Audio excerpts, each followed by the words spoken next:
To find out the area of this parallelogram, what we can do is we can take the area.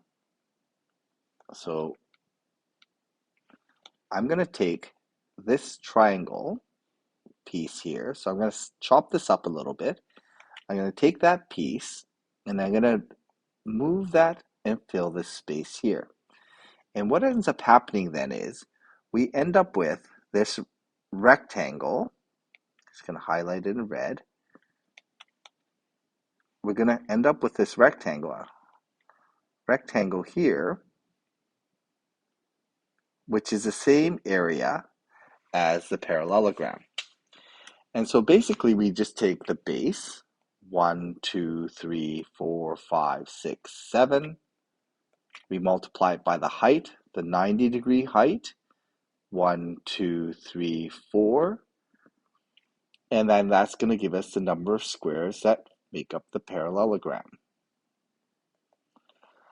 Okay, so when we do this, we can just use a formula then.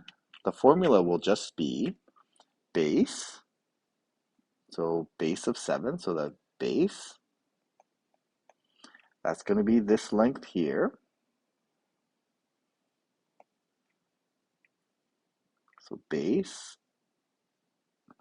times, it has to be height. So there has to be 90 degrees here. It has to be base times height. In this case, it's 4. And that's going to give us the rectangle, which is the same as the parallelogram.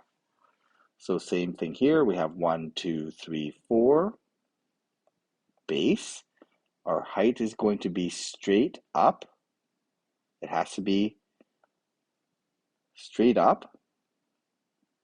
And it has to be at 90 degrees. We have to make 90 degrees to the other line. But once we have 90 degrees, we count 1, 2, 3, 4, 5. Okay, we're going to do 4 times 5, and that's going to give us the 20 squares of area.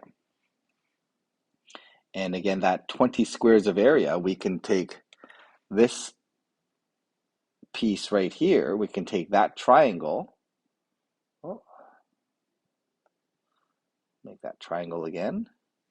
We can take that triangle. I'm just going to maybe draw it over here.